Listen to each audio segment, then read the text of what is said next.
የትምህርት ሴክተርን በሚመለከት አይ ቲንክ በትምህርት ጉዳይ የማይመለከተው የለም። ኢት ኢዝ ቬሪ ኮንትሮቨርሻል። በጣም ብዙ ኢሹዎች ናቸው ያሉትና ሁሉንም ማቅረብ አይቻልም። ሶ የምሞክረው በተሰጠኝ ሰዓት ዋና ዋና የምንላቸውን በትምህርት ሴክተር የተገኙ ግኝቶች ለማመልከት ነው የምሞክረው። የኤኒ ሪፎርም ምንም አይነት ሪፎርም ሲጀምር መጀመሪያ የሚያደርገው ምንድነው ማግኘት ፈልገው ነው። አት ዘ ኤንድ ኦፍ ዘ ዴይ ምንድነው አቺቭ ማድረግ የምንፈልገው ነው። ሶ በትምህርት ሴክተር ፈንዳሜንታሊ ጥራት ያለው ትምህርት ለልጆቻችን መስጠት እንፈልጋለን። ጥራት ያለው ትምህርት ለምን ኢምፖርታንት ነው የሚለው ላይ በዝርዝር መሄድ አያስፈልግም። ኦፍ ኮርስ ነው። ግን ከምንም ነገር በላይ በአገር ደረጃ የምንፈልገው የላቀ ከሌላው ዓለም ጋር መወዳደር የሚችል አገር እናድርግ ካልን ዜን ጥራት ያለው ትምህርት ለልጆቻችን መስጠት አለብን።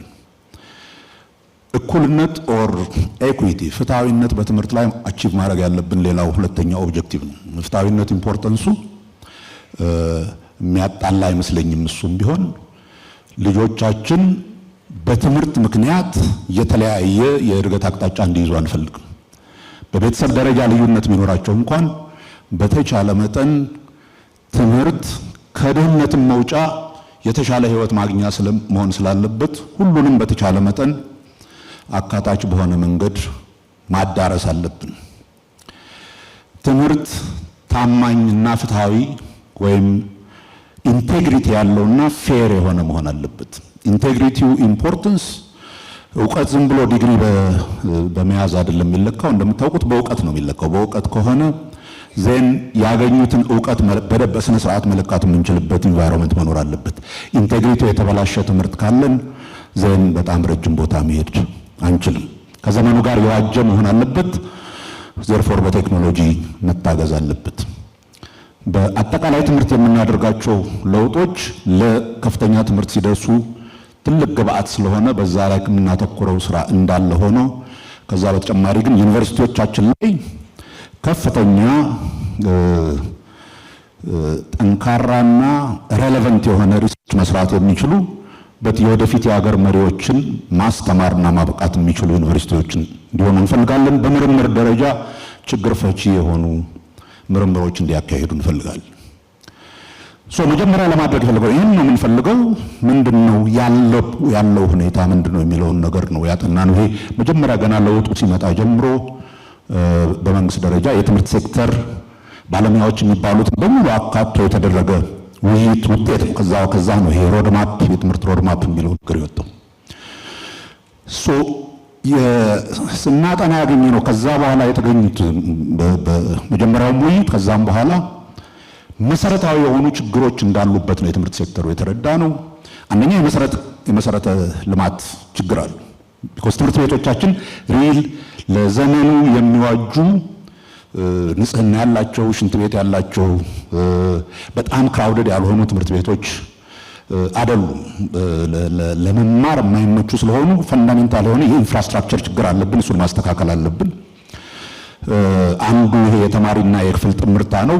በተለይ በአብዛኛው በከተሞች አካባቢ በብዙ ቦታዎች የአቨሬጅ የትምህርትና የተማሪና የክፍል ጥምርታው በጣም ከፍተኛ ነው። እስካሁን ድረስ ኢን ሰም ፕሌስስ ከ80 ተማሪዎች በክፍል የሚማሩበታል። በመምህራን ላይ የኳሊቲ ችግር በከፍተኛ ሁኔታ አለ። ይሄንን ማስተካከል አለብን። ስርዓተ ትምህርቱን ራሱን እንደገና ፈትሸን አሁን ለዘመኑና አገር የምትፈልገውን መስጠት የሚችል ስርዓተ ትምህርት ነው ወይ የሚል አጠቃላይ ክለሳ መደረግ ነበረበት።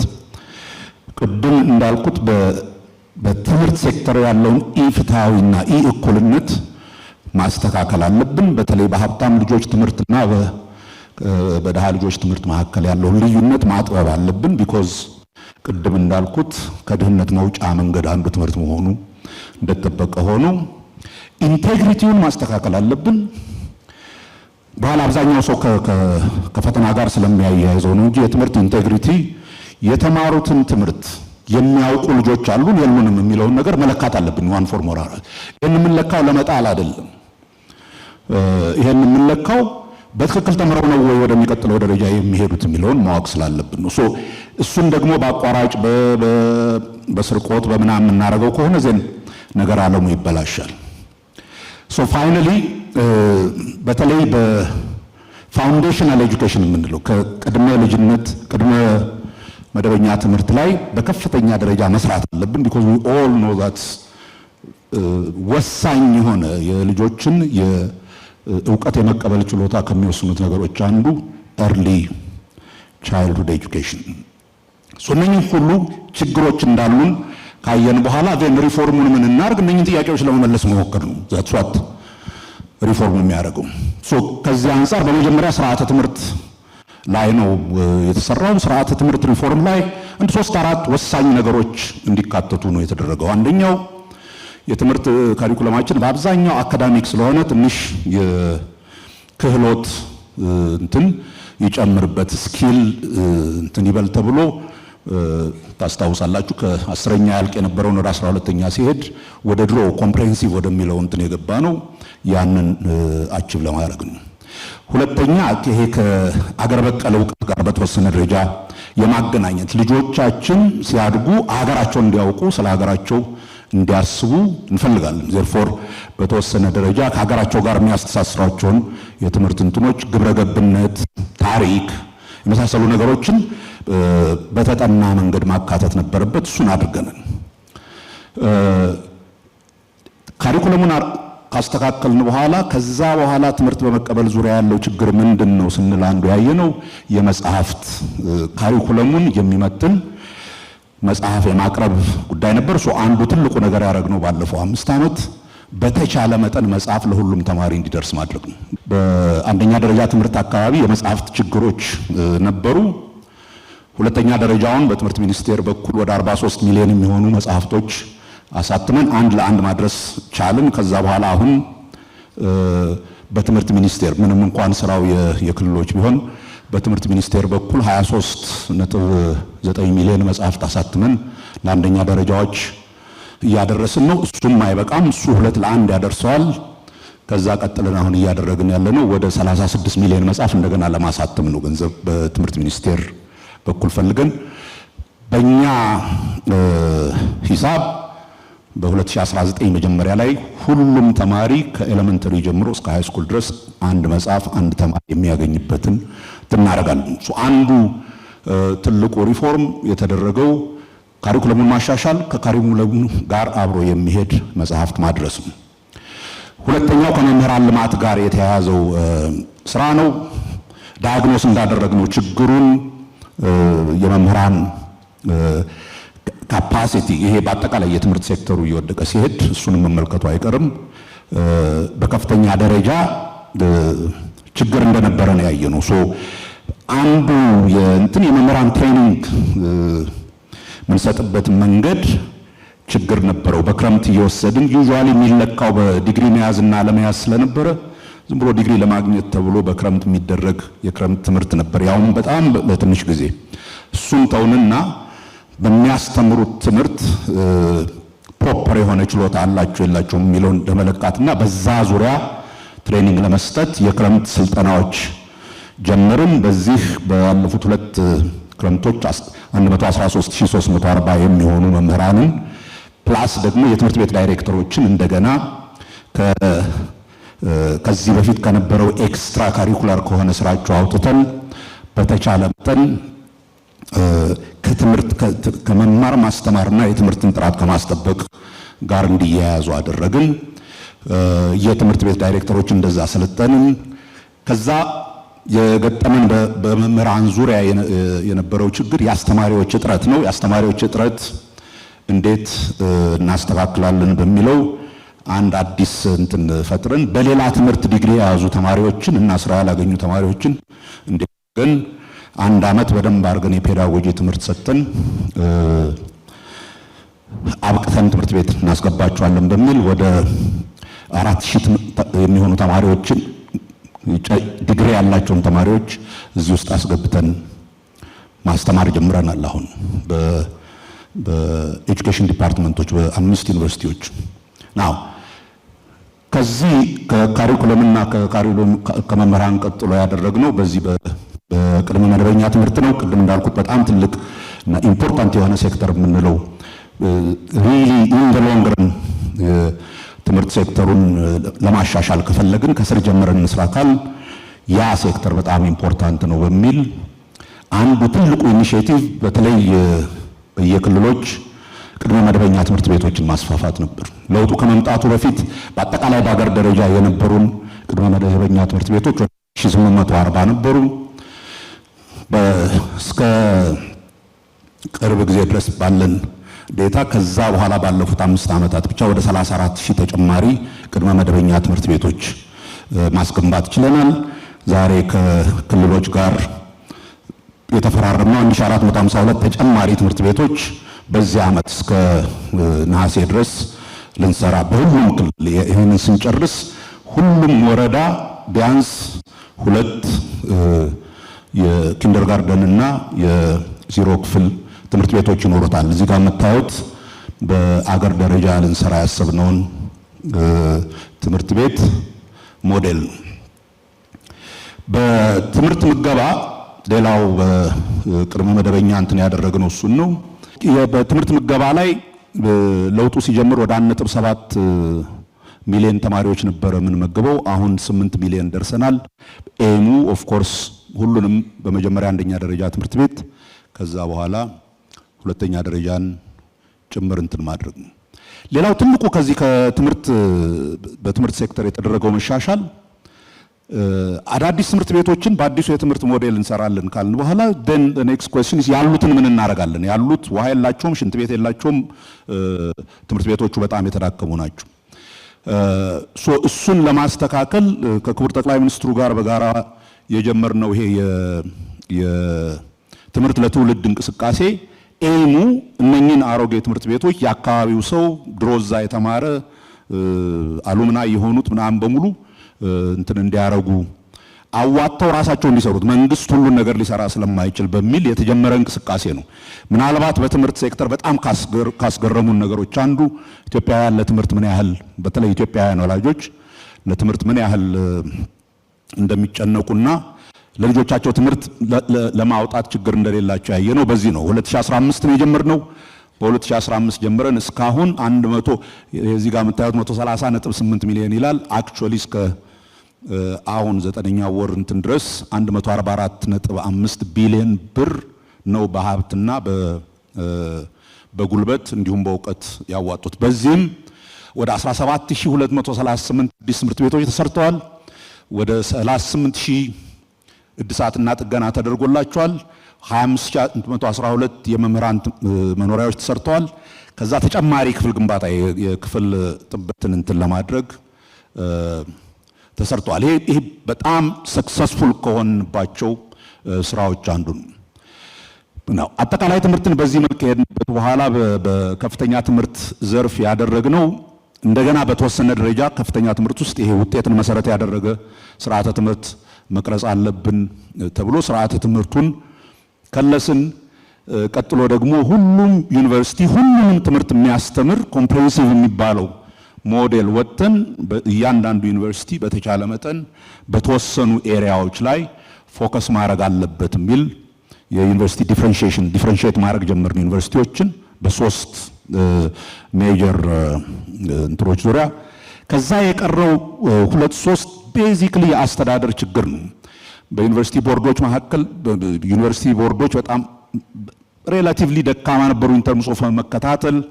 ዩኒቨርሲቲ ቦርዶችን ማጠናከር፣ የዩኒቨርሲቲ አመራርን እንደገና በአዲስ መልክ ማዋቀር፣ በተለይ ይሄ ከአካባቢነት ጋር የተያያዘውን ነገር አውጥቶ በመሰረታዊ መልኩ በእውቀትና በችሎታ ላይ የተመሰረተ አስተዳደር እንዲኖር ማድረግ። ከዛ በተጨማሪ ሪሰርቹን በተቻለ መጠን ሬሌቫንት እንዲሆን አገርን የሚጠቅም የአገርን እድገት የሚያግዝ ሪሰርች እንዲሆን የሪሰርች ስራውንም እንደገና ሪኦርጋናይዝ ተደርጎ በከፍተኛ ደረጃ እንዲጨመር አደረግን። ከዲጂታላይዜሽን ጋር በተያያዘ አንዱ ትልቁ የተሰራው ስራ የተማሪና የዩኒቨርሲቲ ሰራተኞችን ዴታ በደንብ መያዝ ነው። ዴታ በደንብ በትክክል እንኳን አልነበረንም። በዛ መሰረት የኤሚስ እና ሄሚስ የሃየር ኤጁኬሽን ማኔጅመንት ኢንፎርሜሽን ማኔጅመንት ሲስተማችንን አስተካክለን አሁን አትሊስት ቢያንስ እያንዳንዱ ተማሪ የት እንዳለ ምን እንደሚመስል ባዮሜትሪክሱን በሙሉ የያዘ ዴታ ማዘጋጀት ችለናል። ዘ ሴም ቲንግ ከዲጂታል አይዲ ጋር አገናኝተን በጀነራል ኤጁኬሽንም ላይ the same thing ሰርተናል። አሁን አትሊስት ያለን ዴታ ተማሪዎችን በሚመለከት ክሊን የሆነ ዴታ አለን። የዩኒቨርሲቲዎች ውስጥ የኢለርኒንግ እና የድብልቅ ትምህርት ሃይብሪድ ኤጁኬሽን ጀምረናል። አዳዲስ ሶፍትዌሮች ከውጭ ከመግዛትና ይሄ በየጊዜው የምንከፍልበት እንዳይሆን አዳዲስ ሶፍትዌሮች ዴቨሎፕ ማድረግ ጀምረናል። በዚህም ወደ 26 የሚሆኑ ሶፍትዌሮችን በትምህርት ሴክተሩ ብቻ በትምህርት ሚኒስቴር ደረጃ አልምተናል። ዩኒቨርሲቲዎች በጣም ብዙ ሶፍትዌሮች ዴቨሎፕ አድርገዋል። ስለ ትምህርት ካወራን ስለ ፈተና መቼም ማውራት አይቀርም። ቢኮዝ ብዙ ቲክቶክ የሚያሰራው ኤሪያ ኦፍ ኤጁኬሽን እሱ ስለሆነ በእኔ ላይ በተለይ በዋናነት ካደረግናቸው ለውጦች ይሄ ኢንቴግሪቲውን መጠበቅ አለብን በሚል የጀመርነው ከፈተናዎች አሰጣጥ ጋር በተያያዘ ነው። እንደምታውቁት በጣም ከባድ የነበረ በየዩኒቨርሲቲዎች አምጥተን ፈተና መስጠት ጀመርን። አሁን አትሊስት ከዛ ከጫካው ወጥተናል።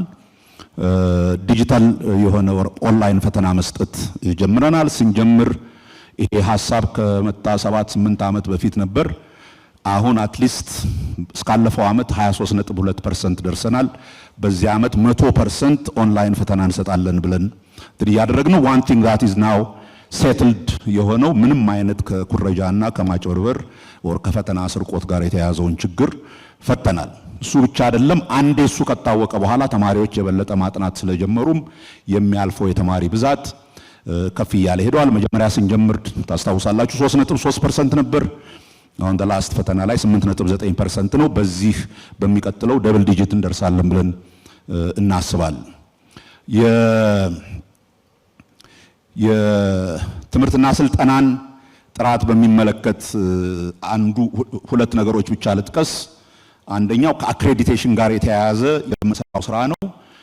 ከሚቀጥለው ዓመት ጀምሮ ኮምፕሊት የሆነ የአክሬዲቴሽን ሲስተም የመጀመሪያው በሎካል አክሬዲቴሽን ከዛ በኋላ ግን ኢንተርናሽናል አክሬዲቴሽን እያንዳንዱ ዩኒቨርሲቲ እንዲኖረው እየሰራን ነው። የአክሬዲቴሽን ህንጻችን አልቋል። ይሄን አክሬዲቴሽን ደግሞ ዝም ብሎ የትምህርትና ስልጠናዎች መስሪያ ቤት እንዲሰራው ሳይሆን አብሶሉትሊ ከዛም ኢንዲፔንደንት የሆነ ከተለያዩ ቦታ የተውጣጡ ፉሊ ኢቫሉዌት እንዲያደርጉ ነው የምንፈልገው ዩኒቨርሲቲዎቻችንን ሶዛት ያሉባቸውን ችግሮች እንትን ለማድረግ የላይሰንስ አሰጣጡም ላይ በጣም ብዙ ሳትሰሙ አትቀሩም። በተለይ ከግል ኮሌጆች ጋር በተያያዘ የላይሰንስ አሰጣጡ በጣም ደካማ ነበር። አሁን በአዲስ መልክ በጣም የወጣውን ክራይቴሪያ በትክክል የሚከተል እንዲሆን አድርገን እየሰራን ወደፊት ምንድነው የምናደርገው? ቀጣይ የትኩረት አቅጣጫዎቻችን ምንድናቸው? ኤግዛክትሊ ያልናቸውን ነገሮች የጀመርናቸውና ባቡሩ ሀዲዱን እንዲይዙ ያደረግናቸውን አሁን እያጠናከርን በምግብ በሁሉም ክልሎች ቅድመ አንደኛ ደረጃ ይሄንኝን ኬጂ እና እንትኖችን በሁሉም ክልሎች ሙሉ ለሙሉ የማድረግ ስራውን መጨረስ፣ በሁሉም ዩኒቨርሲቲዎች የፈጠራና የኢንኩቤሽን ማዕከላትን ማቋቋም፣ ትምህርት ቤት ምገባ በሁሉም የመንግስት ትምህርት ቤቶች እስካሁን ኤሌመንተሪ ላይ ነበር ያተኮርነው። መሀከለኛ ትምህርትና ከፍተኛ ትምህርት በሁለተኛ ደረጃ ማቻለስ ማድረግ፣ የትምህርት ጥራት ላይ ያለውን ስራ በጣም አጠናክረን ለዩኒቨርሲቲዎቻችን ብቁ የሆኑ ከዛም አልፎ አገሪቱን መጠበቅ የሚችሉ ልጆች ማፍራት፣ የትምህርት ለትውልድ ንቅናቄን ማስቀጠል፣ የዩኒቨርሲቲ አስተዳደርን በጀመርነው መልክ የበለጠ አጠናክረን አንድም ከዚህ ከአካባቢውነት ጋር መለየት፣ ሁለተኛም ሜሪት ቤዝድ የሆነ ዩኒቨርሲቲ አስተዳደር እንትን ማድረግ and ይሄ ብሔራዊ ብቃት ማረጋገጫ ጋር የተያያዙ ከአክሬዲቴሽን ጋር የተያያዙ ስራዎችን በአጠንክረን መቀጠል። እነኚህ ቅድም እንዳልኩት ከትምህርት ሴክተሩ በጣም አነስተኛ የምንላቸው ስራዎችን ነው። ግን ዋና ዋና የሆኑትን ለማሳየት ያክል ነው። አመሰግናለሁ።